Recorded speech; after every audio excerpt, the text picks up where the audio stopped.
so much protein for humans. I decided, okay, so what would happen if I shifted for a while? So now I'm in my kitchen whipping up something new every day. And this is not challenging everyone to go be vegan, but it's always about finding a food program that works for you now. There's not one that works for everyone, nor is there even one that works for anyone for their whole life. We change, we shift.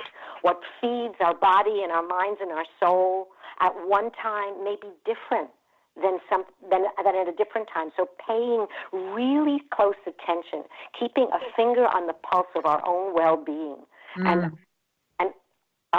honoring it, honoring how we feel, and then making and paying attention to the shifts and changes that might make us feel better. I feel absolutely terrific right now. Lots of energy. I'm so grateful. Frankly, I've never known you not to have lots of energy, but it's fantastic that you're feeling great and thriving in this current change as well. So obviously that was yours to do. Like you said, look for what's mine to do. That was yours to do. And how about sharing one of your recipes with us? Are you game? Oh, okay. I can do something that's really simple. It's 5 ingredients, I think. So it's a cacao, which is raw cocoa, a cacao avocado pudding. Ooh. And it's 4 ripe, really nice and ripe Hass avocados. Those are the ones that have the bumpy dark skin because they're creamier. Oh, yeah. And then 6 ounces of coconut milk, kind of depending on because I never know how big your avocado is going to be. So you want a thick consistency, and then to that you add 1/3 of a cup of raw cacao powder. There are a number of good brands out there.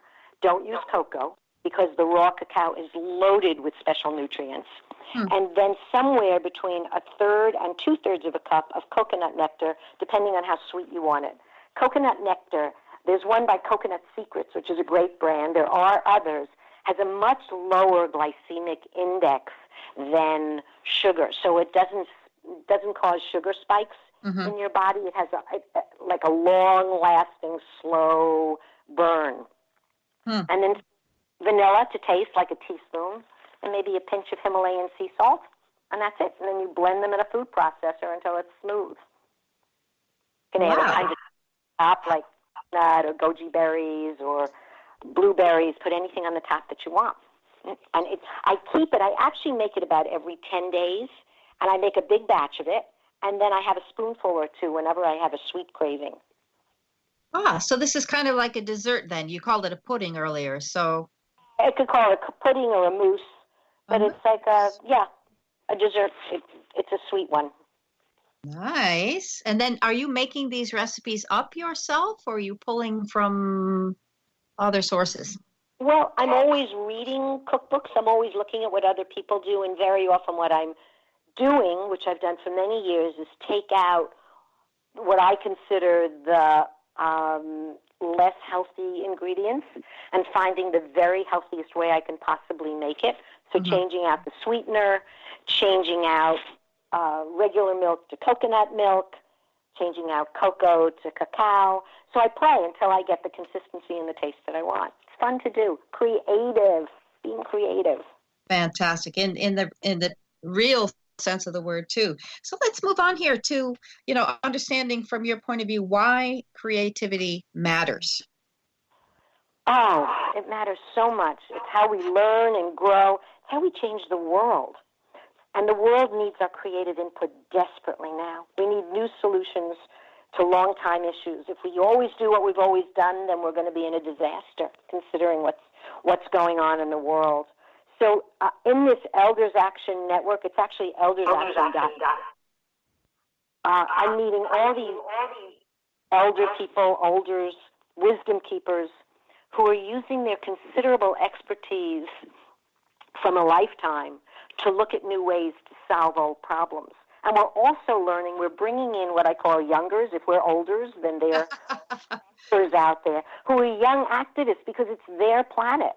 And they're the ones who are going to have to fix some of the things that are not so great right now.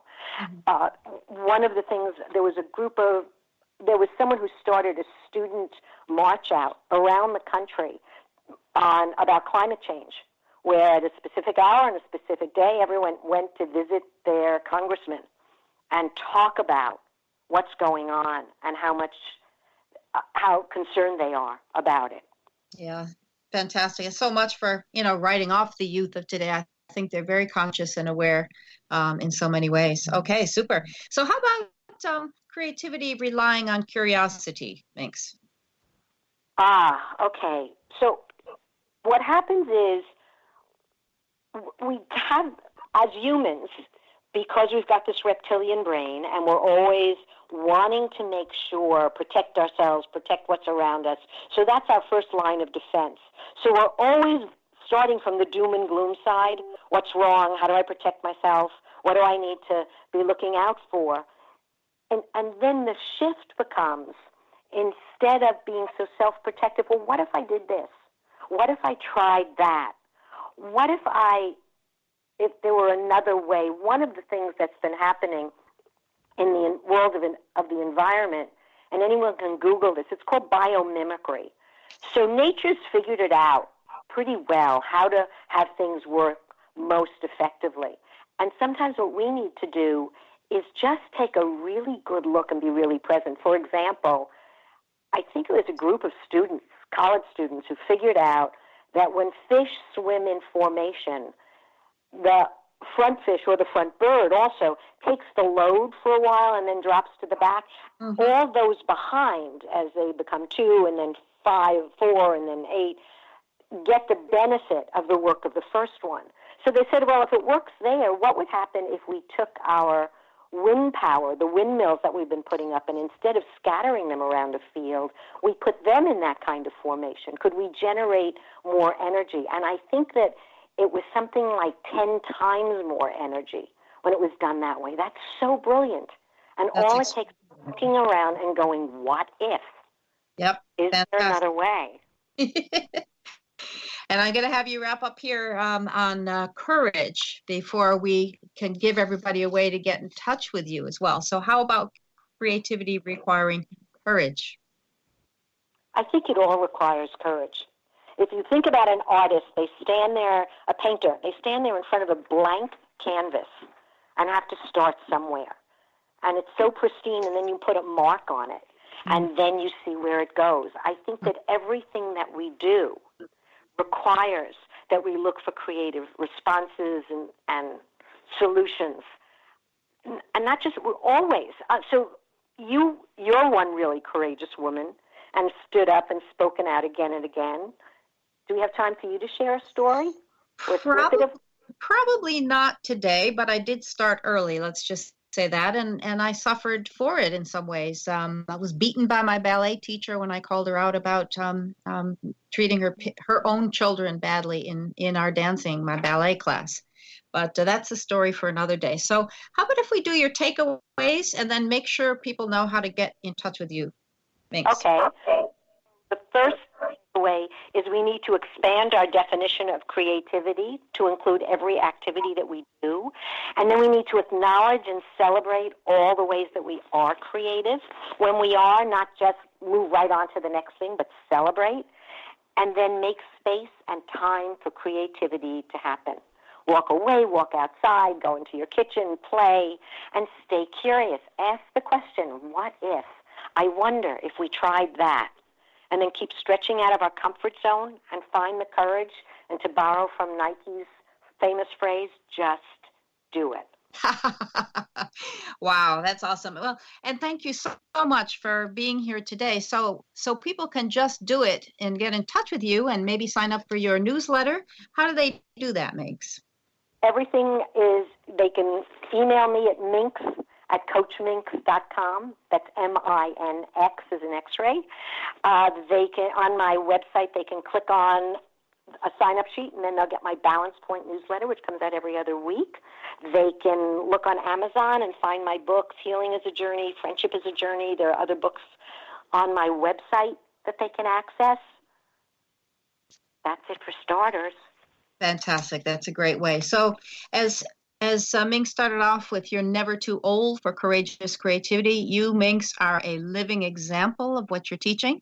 We're so grateful that you are using your energy, your focus, your passion, your skills, your love to keep this world spinning around. And we're grateful that you were here with us today. Thanks, Donna. Pleasure. And thanks to our listeners as well for being on the show this week. We hope you gained some new insights, tools, or strategies. You can find podcasts of past shows on sobradionetwork.com. Also, check out my business website, gamechangerthinking.com, to find more resources and stay in touch. And do remember, the life you live is the legacy you leave. Bye now.